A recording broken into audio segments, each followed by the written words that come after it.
할렐루야. 오늘도 귀한 기도의 자리에 나올 성도님들을 환영합니다. 2026년 4월 30일 목요일 새벽 기도회를 시작하겠습니다.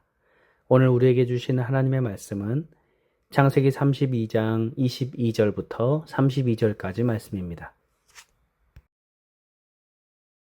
밤에 일어나 두 아내와 두 여종과 11 아들을 인도하여 야복 나루를 건널세. 그들을 인도하여 시내를 건너가게 하며 그의 소유도 건너가게 하고, 야곱은 홀로 남았더니 어떤 사람이 날이 새도록 야곱과 씨름하다가 자기가 야곱을 이기지 못함을 보고 그가 야곱의 허벅지 관절을 치매 야곱의 허벅지 관절이 그 사람과 씨름할 때에 어긋났더라. 날이 새려하니 나로 가게 하라.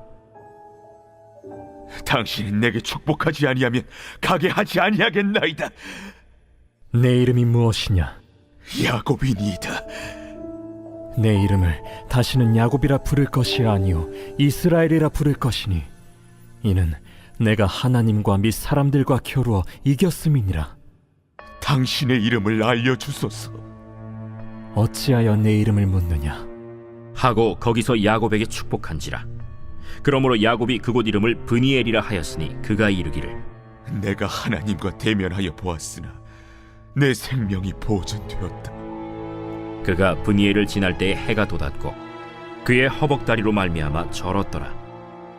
그 사람이 야곱의 허벅지 관절에 있는 둔부의 힘줄을 쳤으므로 이스라엘 사람들이 지금까지 허벅지 관절에 있는 둔부의 힘줄을 먹지 아니하더라.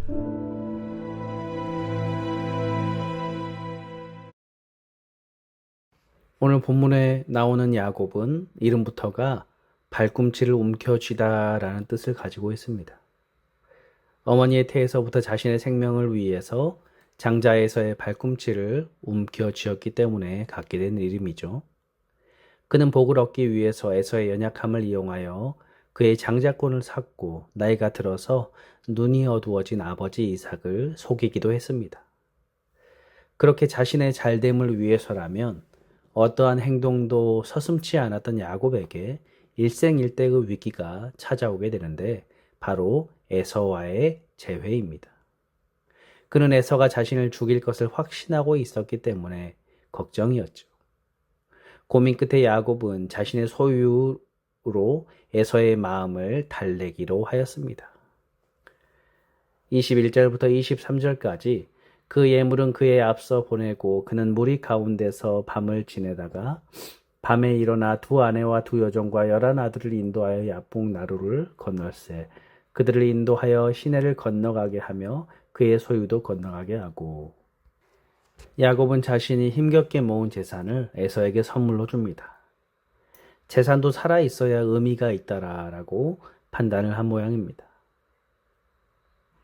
야곱은 잠을 설치고 그날 밤에 다시 일어나죠. 그리고는 예물만으로는 충분하지 않다고 생각했는지 아내와 여종들 그리고 아들들에게까지 에서에게 먼저 보냅니다.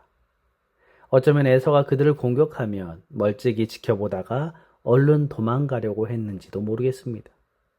그렇게 자기가 가진 모든 것을 에서의 진노를 달래기 위해서 사용하였던 야곱은 야복 강가의 빈털터리로 혼자 남게 되죠.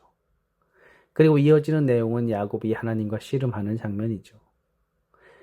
우리는 이 사건을 이해하기 위해서 먼저 오늘 본문이 어디에 위치하고 있는지 큰 시각에서 살펴볼 줄 알아야 합니다.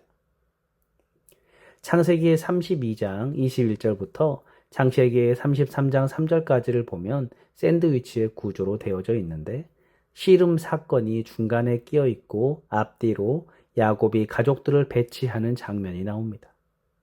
21절부터 23절까지 야곱은 가족들을 본인보다 먼저 에서에게 가게 하죠.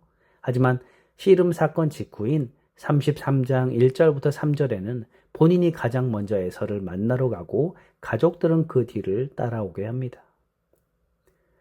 정리하자면 21절부터 23절까지는 야곱은 자신의 생명을 지키기 위해서라면 가족마저 버리는 자였지만 33장에서의 야곱은 더는 자신을 위해 살지 않는 자, 곧 자신의 생명을 미워하는 자로 변화된 것이죠.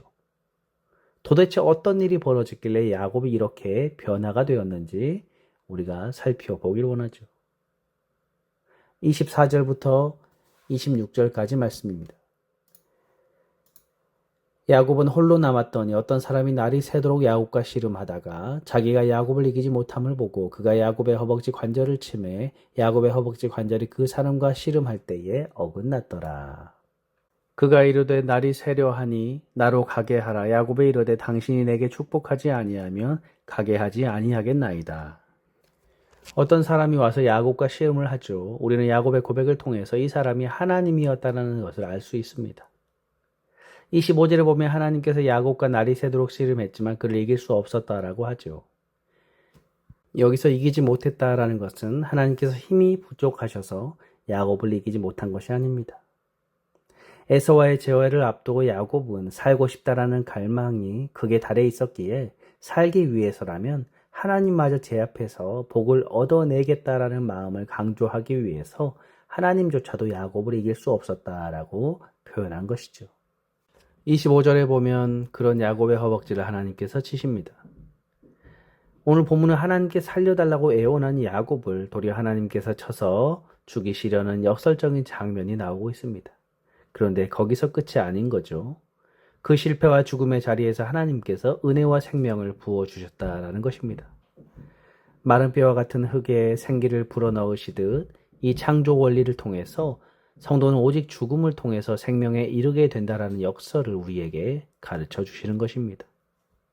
또 27, 28절에 그 사람이 그에게 이르되 내 이름이 무엇이냐? 그가 이르되 야곱이니이다. 그가 이르되 내 이름을 다시는 야곱이라 부를 것이 아니오 이스라엘이라 부를 것이니 이는 내가 하나님과 및 사람들과 겨루어 이겼음이니라.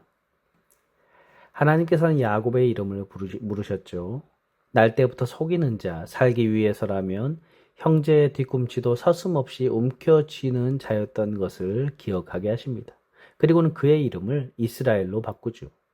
성경에서 이름은 그 사람의 전 존재를 함축하고 있습니다. 그래서 성경의 인물들은 이름의 뜻과 일치하는 삶을 살죠. 새 이름을 받는다라는 것은 야곱의 옛 자아는 야곱이란 옛 사람과 함께 지워지고 새 자아로 다시 태어난다라는 의미를 가지고 있습니다. 야곱의 새 이름 이스라엘은 누구입니까? 이스라엘은 야곱의 이름이고 나중에는 야곱의 자손인 이스라엘 백성들의 이름입니다. 하지만 이스라엘은 궁극적으로 예수님의 이름이죠. 예수님만이 하나님의 장자요 참 이스라엘이시기 때문에 그렇습니다. 그러므로 본문에서 야곱이 새 이름을 받는 것은 단순히 어떠한 다른 이름을 받는 것이 아니라 하나님의 이름을 받는 것입니다. 야곱이라는 옛 자아는 죽고 하나님의 이름과 중첩된 새로운 존재로 다시 태어나서 이제 더 이상 야곱으로 사는 것이 아니라 주님께서 주신 새로운 하나님의 이름 이스라엘로 살아가는 것이죠. 그래서 씨름 사건이 있고 난 후에 야곱은 가족들을 뒤로한 채 자신이 가장 먼저 에서를 맞이하러 나갑니다. 이미 죽고 새 이름으로 다시 태어난 야곱은 더는 자신의 생명 유지와 구축을 위해서 애쓰지 않았던 것이죠. 그리고 이스라엘은 후에 신약에서 교회로 발전하게 되죠. 초대교회의 특징 중 하나는 자신의 재산을 교회를 위해서 전부 기부했다라는 것입니다. 내가 살기 위해선 필수적인 재산을 교회를 위해서 타인을 위해 기부했다라는 것은 이제 예수 그리스도 안에서 다시 태어난 교회는 이스라엘이 된 야곱처럼 더 이상 자신의 생명 유지와 구축을 위해 살지 않는 것을 우리에게 말해주고 있는 것입니다. 또한 29절에 보면 야곱이 청하여 이르되 당신의 이름을 알려주소서. 그 사람이 이르되 어찌하여 내 이름을 묻느냐 하고 거기서 야곱에게 축복한지라. 야곱도 하나님의 이름을 물어보죠. 하나님을 파악하여서 끝까지 하나님을 나의 소유로 삼고 싶어합니다. 새 이름을 받았다라고 해서 옛 사람의 그 성향이 다 사라지는 것이 아니죠. 오히려 옛 이름은 우리 몸에 계속 남아서 우리를 괴롭힙니다. 하나님은 그런 야곱에게 자신의 이름을 가르쳐 주시지 않으셨지만 복을 주십니다. 그런데 이 복은 야곱이 생각했던 복과는 거리가 멀죠. 에서를 물리칠 기가 막힌 전술을 가르쳐 주어도 모자랄 판에 싸울 수도 없도록 다리를 절개하셨지요. 마치 여리고 점령을 앞둔 이스라엘 백성을 모두 할례하시는 것과 비슷한데 야곱의 전투력을 모두 상실시켜서 오직 하나님만을 의지하게 하십니다. 하나님이 주시는 복은 그래서 아플 때가 있죠. 세상은 다리 저는 이들이 저주받았다 비아냥거리고 심지어는 교회 안에서도 그런 자들을 무시하지요. 하지만 진짜 복은 모두가 부러워할 만큼 멋지게 뛰어다니는 것이 아니라 주님에게 업히지 않으면 걸을 수조차 없다라는 것을 아는 것입니다. 이렇게 하나님께서는 장자의 발꿈치를 상하게 하는 자라는 우리의 옛 이름을 폭로하시며 우리 안에 어떠한 의도 나올 수 없음을 가르치고 계십니다. 그 철저한 자기 부인과 죽음을 통과한 자에게만 이스라엘이라는 새 이름을 허락해 주시는 것입니다.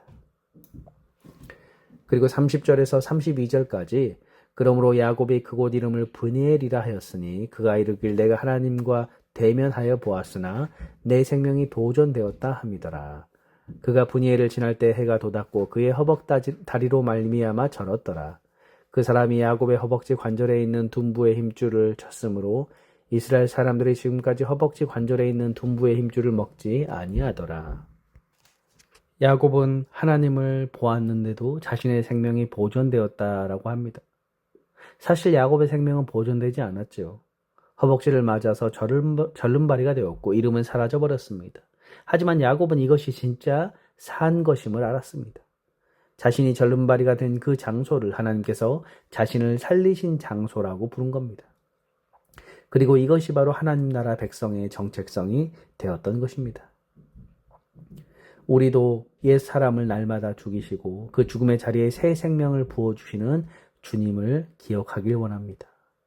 여전히 이미 이 땅 힘들고 어렵고 아프지만 그 순간 가운데에 하나님 앞에서 우리는 절름발이일 뿐이고 내 생명을 위해서라면 우리도 언제든지 야곱처럼 베드로처럼 예수님을 부인할 수 있는 존재다라는 사실을 우리가 고백하면서 그럼에도 불구하고 우리를 용서하여 주시고 덮어주시는 십자가의 은혜와 사랑을 의지하시며 나아가는 우리 성도님들 되시기를 주님의 이름으로 축원합니다. 기도하겠습니다. 하나님, 매일매일 우리 안에 옛 자아는 죽이시고 이스라엘이라는 새 이름을 우리에게 허락하여 주시니 감사합니다. 하나님이 베풀어 주시는 그 큰 은혜를 우리가 기억하게 하시고 그 복음과 생명 안에서 기뻐하며 감사하며 살아가는 저희들 되도록 인도하여 주옵소서. 감사드리며 예수님의 이름으로 기도드리옵나이다. 아멘. 주기도문으로 예배를 마치겠습니다. 하늘에 계신 우리 아버지여 이름이 거룩히 여김을 받으시오며 나라의 임하옵시며 뜻이 하늘에서 이룬 것 같이 땅에서도 이루어지이다. 오늘날 우리에게 일용할 양식을 주옵시고 우리가 우리에게 죄 지은 자를 사하여 준 것 같이 우리 죄를 사하여 주옵시고 우리를 시험에 들게 마옵시고 다만 악에서 구하옵소서. 대개 나라와 권세와 영광이 아버지께 영원히 있사옵나이다. 아멘. 잠시 시간 기도하는 시간을 갖겠습니다. 먼저 말씀을 생각하면서 오늘 야곱이 옛 자아는 죽고 이제 이스라엘로 새 생명을 얻은 것처럼 하나님 저희도 이 땅 살아가면서 옛 자아, 옛 생명으로 사는 것이 아니라 하나님이 주시는 새 생명과 새 이름을 가지고 이 땅 살게 하여 주옵소서 기도하시고 두 번째로 우리 갈보리 교회와 또 예배와 또 우리 목사님과 우리 성도님들, 우리 자녀들을 위해서 또 주변의 이웃들을 위해서 함께 이 시간 기도하겠습니다.